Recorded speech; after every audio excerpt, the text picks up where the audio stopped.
Welcome to this elevator speech workshop presentation. My name is Shafayat and I am a graduate assistant from the Collier Student Success Center. Today we're going to talk about some of the best practices and tricks to get to know while you prepare your elevator speech. Our office has a range of services for you to utilize. If you are looking for some help with your career planning, resume building, interviewing, we can assist you with that. We also host about 3 to 4 networking events every semester where we bring in companies to interact with you so that you can create your professional brand and represent that with your potential employers. We also host some workshops like this one that often is in a classroom setting. Since we are now remotely communicating, this is going to be a video presentation. Lastly, we have the business study abroad programs also included in our office. If you're looking to go study abroad and also study some of your business classes overseas, you can interact with our office and get to know the programs that we have in the offering. If you choose to work with us, right now we have our online options for appointments. You can go to this link and choose the collaborate option. You can also land on this page by going from your My USF and your learning and teaching tools section to choose advisor appointments, and you will land on the same page as well. When you choose these options, you will be directed to some instructions on how we are going to facilitate the appointment online through Microsoft Teams.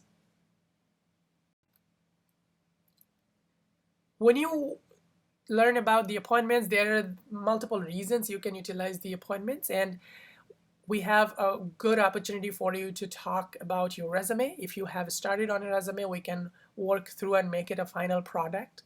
If you also have an idea but you haven't started on resume, we can work on that too. The idea is that your professional accomplishments, your skills, all need to represent yourself well enough to strike that first impression, and we will help you with that.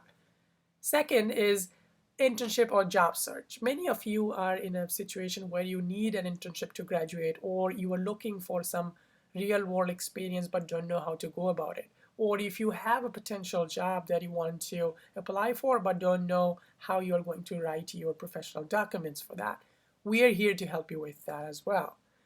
Many of the job positions require cover letters that are associated with your job application. If you have questions, or if you know the format, don't know what stories to include, or if you are unaware of the format, any questions about cover letters is also something that we can discuss in our appointments. Lastly, interviewing is a very, very important skill to have when you are going from your studentship to your professional employee position. And a lot of the times we could use some of the practices before we jump into the real interview. You can schedule a mock interview with us. We will ask you some basic questions and some tailored questions for the jobs that you're applying for. And that will give you a good practice. At the end of the day, we give you some coaching and feedback so that you have a higher chance acing that interview. If you don't have an interview coming up, it is also okay to just schedule a mock interview to stay ahead of the game. And when you go through this practice, you will figure out some of the things you might want to practice and prepare as answers, or come up with stories for your future interviews. This is just a great opportunity to be proactive and get ready for your interviews. Let's move on to the main aspect of our presentation today. Elevator speech is also known as elevator pitch, and we're going to talk about what it is, and we're going to talk about how you are going to create one and deliver one that is going to represent yourself in a very, very professional manner. You may or may not know what elevator speech is. Let me quickly define it for you so you have a good understanding. Elevator speech is as if a very brief moment or very brief time period where you get to interact with someone and just deliver your brief presentation on yourself. Depending on the context, it changes a little bit, but the main idea for our assignment or for our workshop today is going to be some of the things that you talk to a person about yourself. So you just sell yourself within up to 60 seconds, as if you are running into someone in an elevator and you have a very few seconds to share about yourself before they get off the elevator. That's the main idea. The reason elevator pitch or elevator speech is called elevator speech is just to memorize, just to connect with the idea that it's very short. Now it can be in an elevator, it can be for an elevator speech competition. The idea is that it's up to 60 seconds long. When you create or prepare for your elevator speech, there are three key things to remember. First is who's someone that you are speaking to. Second, what are you going to say to them? What are some of the things you have done that you can share with them? Lastly, how will you present yourself? In the following slides, we're going to go in depth of how you determine whom you are going to talk to, what are going to tell them, and how you are going to tell them.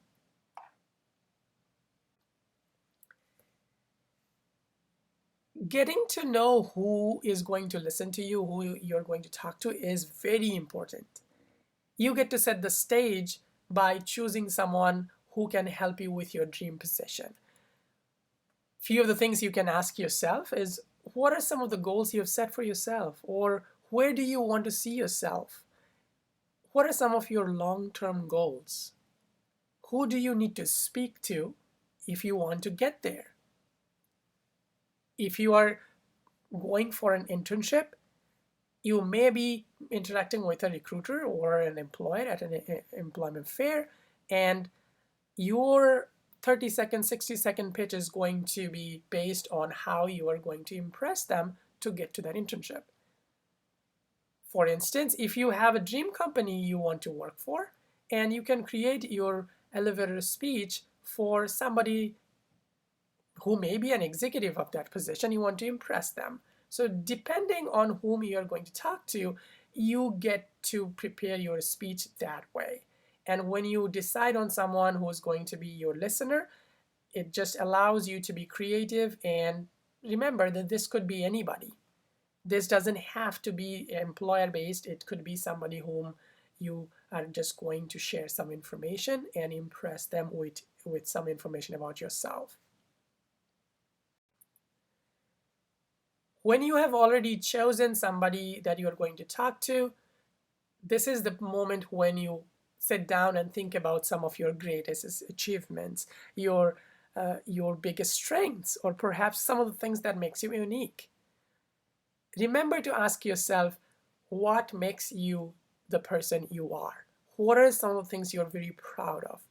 If you have taken up on-campus leadership positions, this is a great place for you to kind of bring those up and share in a very meaningful way.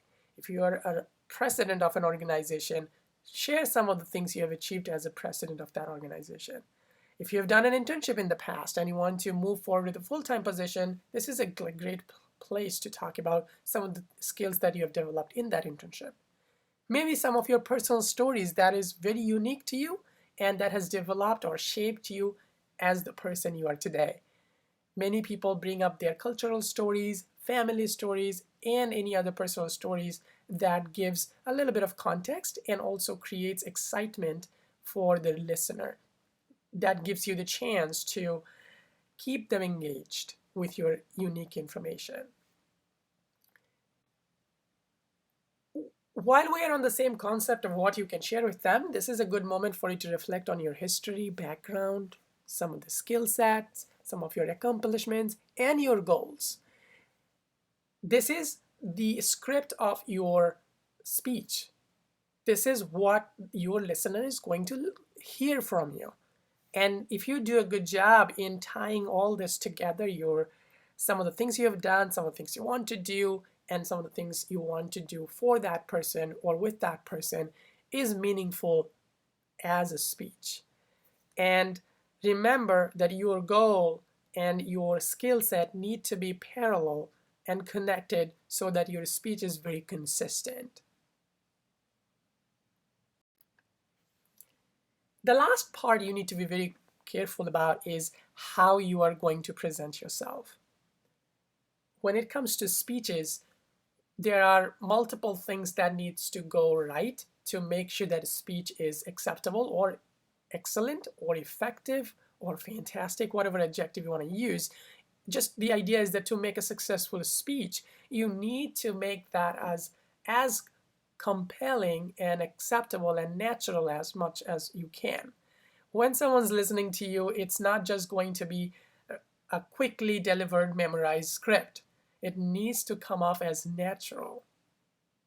When you speak with passion and begin with something that drags their attention, that allows them to be hooked to your rest of the speech. And when you have their attention, you want to keep their attention by giving them one after another connected piece of information. It could be a story where you include some of your skill sets and accomplishment tied together. While you get done with this, you want to have a follow-up request. A very common practice is to ask for a business card. And the reason you would ask for a business card is to stay connected with that person, follow up with an email, say thank you for giving yourself the chance to give the speech. And follow-up requests have a range, and it's not limited. You can also ask for a follow-up meeting. You can ask for an opportunity to do a job shadow or have a follow-up phone call to talk about some of the questions you have for that person. It is just the first interaction that leads to a wide range of possibilities. If you exchange your business card and you follow up, what happens is that the person does not forget you and allows you to continue to the goal that you are trying to achieve. Remember, your elevator speech isn't really going to put you at the goal by itself. It's just going to start the conversation to the path where you're just going to keep building relationship, and then after probably a process of communication, you are going to get closer to your goal. And this is just the beginning. It's very important that you craft and deliver yourself in a way that's very natural and compelling with meaningful information. When we summarize all the things that we just discussed, you will see that your script or your preparation or your speech has to be easy to understand. You can't simply come up with a very long or very hard to understand. And it is very important that whenever you are going for a short period of time with your speech, your listener picks it up right away without asking follow-up questions. And when you do so, you need to be, again, mentioning the idea of making it more compelling. And one way you do that is by showing more passion. Your passion is something that they see, that they realize that, okay, this is the reason this person is sharing this with me. And tying to that is how relevant is that experience? How meaningful is that something that is connecting to your goals? One other ways you can also achieve these by making your story differentiated and unique, something that other people do not have. And that's where your value proposition is. That's where you are unique. And for the sake of being unique, do not be prompted to collect someone else's story. Instead, you need to be authentic and it needs to be your true reflection. Be sure that the story is yours. And lastly, remember that their attention span is not going to be long enough, so you need to keep it to within 60 seconds.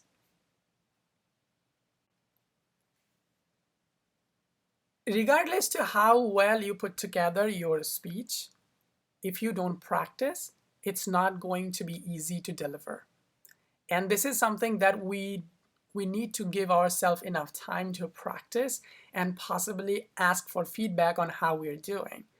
And to get feedback, you really don't have to pitch it to your listener in the first attempt. You need to be better, you need to be comfortable by asking strangers, your friends, your parents, significant others, whoever you feel comfortable or uncomfortable, just to practice. And when you do so, it would be a great opportunity for you to just stop and ask what struck out. What was some of the things that you felt like that was useful in this? What are some of the ways can I make my pitch even better? And remember to keep practicing in a way that you feel more and more comfortable, you come off natural, and it seems that you are able to convince your listener. There is no shortcut to practice, so you can keep pushing yourself to practice and practice and practice. Up next, we have some of the questions that you can use as a cheat sheet. So while you are brainstorming, while you are going through the first stage of creating your speech, these are some of the things you can do is you can ask yourself, okay, what makes me me? Who am I? What are some of the things I offer to this person? What are some of my problem solving abilities? And how can I make contributions to this team or this person's team or this company? What are some of the reasons that I'm talking to this listener? What are some of the results that I can take away from this? What are my key strengths? What are some of the adjectives that comes to me when I describe myself? And these are the questions that gives you the chance to come up with the well put together story to sell yourself.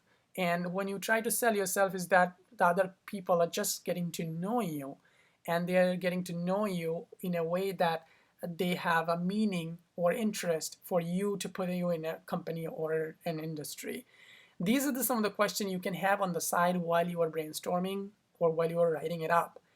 And if you put through all the who, what, and how, this will give you the elevator pitch framework. And then you use that to use context and your goal and provide some of your examples as evidence to make it a very well crafted version. I mentioned about that you get to practice. When you practice in front of others, this will give you a chance to get feedback, but you will probably won't get to see yourself on how you are doing. And sometimes it is very useful to see yourself in the mirror or in a video. And it may be a little uncomfortable experience at first, but if you look into that video, if you play back, you will see how interesting or believable you are coming off. And this will give you the chance to see, oh, what do I need to look like? Oh, I'm not really doing this right, or this is something I probably want to change. I probably don't want to shake my hands so much, or move my head or tilt my head that way. This is going to give you a good tweaking point for your posture and your physical appearance.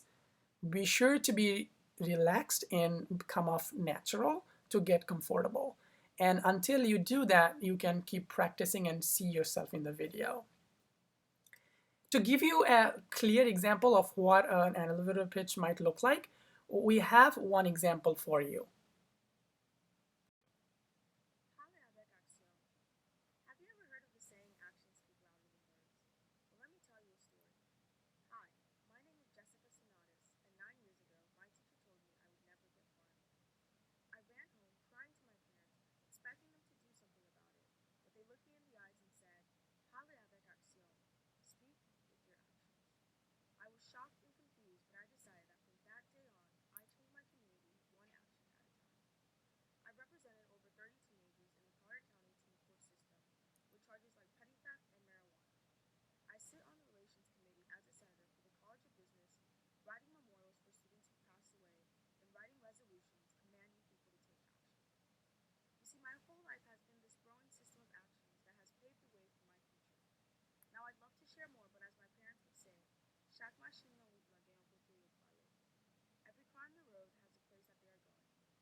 Now that we have covered your best practices, given you some of the tools, given you some of the questions that you can ask yourself, this is your time to draft your pitch. And when you do so, you may want to work with your instructor ask them questions. You can feel free to talk to your peers. And lastly, our office is also a good resource for you to have some consultation about how you're doing, what are some of the things that you can include. Remember, this is something that's not going to be done within a minute or two, or maybe a day or two. This is something that takes time. And what I would like to let you know that with all the information you have, you are not going to be lost. You're not going to have to think about, okay, how do I do this? And once you put together a draft, or even if you're struggling to complete your draft, you can get feedback from your instructor, from our office. You can schedule an appointment and we can go over some of the things. We can talk it out. We will give you the best possible options and refine some of the stories you've collected or some of the skills you've mentioned. At the end of the day, remember that this presentation is just a start. You are going to have to pick up a pen and paper and start reflecting on your experiences and start drafting your own speech. At the end of the day, you have the full empowerment on what you're going to do with it. So not only that you use this experience from here, you utilize your other resources to make sure you land that dream speech. That 1 minute represents yourself in a very concise and professional way, and your listener remembers you for a long period of time. Lastly, remember, this is a very fun practice. Don't get overwhelmed by practicing it. Laugh it out, find more information, ask your friends questions, and while you do so, be sure to have fun. Thank you very much for your time. Parler avec action. Have you ever heard of the saying, actions speak louder than words? Well, let me tell you a story. Hi, my name is Jessica Sonatis, and 9 years ago, my teacher told me I would never get far in life. I ran home crying to my parents, expecting them to do something about it, but they looked me in the eyes and said, Parler avec action. Speak with your actions. I was shocked and confused, but I decided that from that day on, I changed my community one action at a time. I've represented over 30 teenagers in the Collier County teen court system with charges like petty theft and marijuana. I sit on the Relations Committee as a senator for the College of Business, writing memorials for students who've passed away, and writing resolutions commanding people to take action. You see, my whole life has been this growing system of actions that has paved the way for my future. Now, I'd love to share more, but as my parents would say, chaque machine na route la gagne un côté pour aller. Every car on the road has a place that they are going, and the next stop is my career. Thank you so much, and I would love to share my business card with you.